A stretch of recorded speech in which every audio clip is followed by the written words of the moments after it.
This week on the bonus round, we're at GT's headquarters in Los Angeles with Shane Satterfield from Sifted Games, Andrea Rene from GameStop TV, and Ovenshire from Smosh Games. And we're talking all about those games that are just so difficult. Bloodborne, PT, Ori, they're so hard, but are they so fun? Find out in the bonus round. Hey guys, we're back here in the bonus round on GameTrailers with Shane, Andrea, and Joven, and this week we are going to talk about something that you may be experiencing if you're playing through Bloodborne on the PlayStation right now. Punishing games. From Software is known for games that that's one of them, can infuriate you. But you know, there's even Ori that came out on Xbox One. That's a game that I heard actually was even more difficult last year, and one of the reasons they actually delayed a little bit was to like make it a little bit more accessible. Oh, thank you for doing that. Like, oh my gosh, because it's so hard the way it is. And it's one of those games that's deceptive because it's so beautiful and simple at first, and then you're like, well, it looks like a kid's game. Exactly. Yeah. It's like, wait, what is this? But yeah, I mean, I think we all love games that challenge us, but there's games that can veer over to frustrating you. And that's one of the things that I remember, back in the day when I used to play adventure games, like you'd get frustrated because you couldn't solve a puzzle and you have to go online and figure it out. Now it's like you just get frustrated because it's like, one little button press is the difference between, success or failure. And then sometimes you got to go back, retrack and replay things. That's always what frustrates me the most is when you have to replay stuff.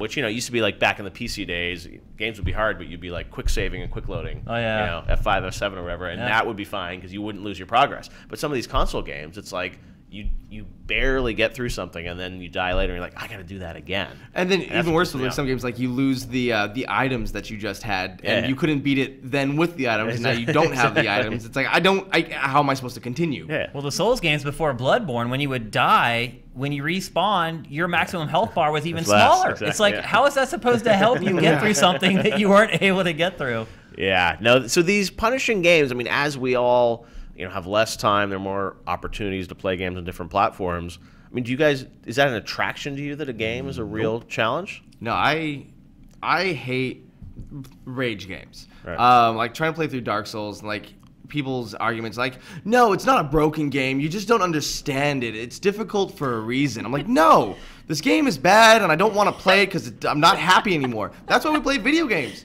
It's a form of entertainment. This isn't entertainment. The last one that I really got into was Super Meat Boy. Yeah. And I think the only reason I stuck with that one for so long is because it was so easy to restart. Yep. And then, so you're like, no, I'm dead. I'm dead. I'm dead. Dead. And you finally, you can't even more. I can't even. Right, that was like the allure of Flappy Bird, right? Like that phenomenon from last year. That's true. Like, it looks so like simple on the surface, but really it requires a lot of precision. And I think that's what's alluring about some of these games is that knowing that it's not the game that's broken, as you may think it is, it's you that's broken and you are determined to overcome yourself, which I respect a lot of players for having the dedication to keep doing that. I personally I'm not drawn to that kind of game, but I've really enjoyed my time with Ori and the Blind Forest because I haven't played a game that's really challenged me like that in a while. Well, there's a game that'll challenge you, but then you can beat. And then there's a game that's just made to make you hate your life. Here's the way I look at it. If a game is really difficult, it better not have any jank. Yeah. Like those controls better be razor sharp. The response better be there. I compare it to like Ninja Gaiden. Ninja Gaiden, very difficult game, but you love that though, right? I do. I do love it because it's very difficult, but it's very fair. Exactly. And that's where very I kind precise. of It's like when you screw up, you're like, I just didn't nail my combo. I didn't get the timing right. I didn't do it right or whatever. But that's where I kind of draw the line with the Bloodborne and Souls games because there is some jank there. The dodging and things like that. There's no, it's not jank. The game was just made to be like that. So you have to embrace how it is actually made. Are you channeling YouTube comments right now? All of the comments. I don't begrudge anybody for liking the game. Everyone has their own taste in games, and some people like that, being very patient and trying over and over. But it depends on who you are in life. Like right now, I'm building a website. I don't have time. Like I started playing Bloodborne. I played the first hour of that game for 8 hours. I'm not kidding. I know everything about the first. I know where the enemies spawn. I know what time these 3 guys who hang out over here are going to start their patrol and start. I know everything about it because you get to the boss battle. If you don't beat the boss, you go right back to that save point and start that whole section all over again. And so,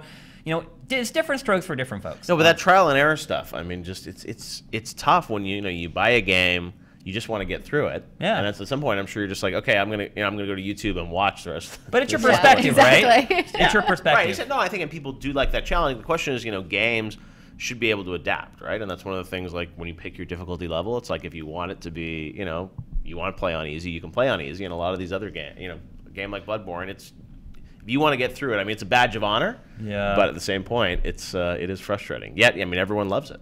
Well, I think a lot of the journalists love it. Right, yeah. I think a lot of people may buy the game based upon the reviews the game is getting and are not going to enjoy the game at all. And I think that's where some issues come up with kind of how games are evaluated, not by the critics themselves. Like, look, they play a game and they give it a score, and that's fine. That's what they believe, the game should get compared to all the other games they've played. Yeah. But when you're talking about like people who maybe buy a handful of games every year, maybe they play Grand Theft Auto or Madden and Call of Duty or whatever, and they see these high scores, there's a chance that they may go buy that game. And I feel like those people will not like Bloodborne. Right. And Well, so it's just a different type of genre of game. You can't be exclusively like, I play video games because I love first-person shooters, then pick up a Final Fantasy game and think that you're going to love it. Like it's rage games are just a new genre. Yeah, but I think a lot of times with games like that, you have reviews that are all over the place, and that kind of gives you a warning. But with this I think that actually game, just describes the person reviewing. It's a high score if they could beat it. It's a low score if they couldn't beat Well, it. I think it comes down to the fact that journalists in video games play such a wide variety of games all the time that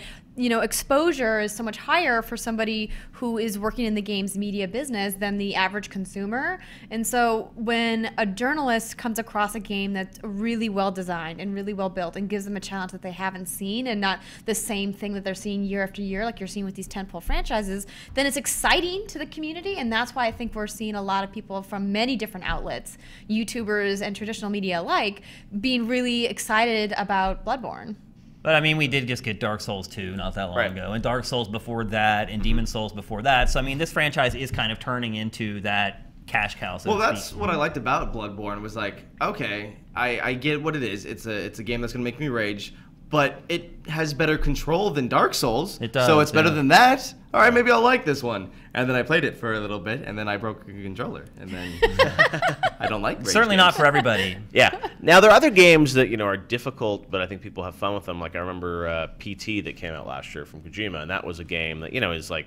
Remember when he gave me a demo of that and sort of showed me how to get through? I'm like, no one is ever going to figure this out. And they figured it out in an hour. Exactly. And then they figured it out in an hour, and then like, but if you by yourself, like I don't know if I play through it, it's like you're just like having not, if you don't watch the YouTube or the Twitch video, If you don't you're cheat, like, yeah. I didn't enjoy playing through that at all. It's like I'm staring at this photo. Should I move one step to the right and stare at Yeah. the photo? Exactly. Should I turn my back to the photo? Yeah. Because you see something like, Exactly. oh, the radio came on. Yeah. Oh, should I stare at the radio? Should I stoop down and look at the radio? Exactly. It starts to get ridiculous. Like, What I liked about that was it's funny because it's like this what's the franchise, the Silent Hill, which goes back to when you look at like games like Resident Evil 1 and 2.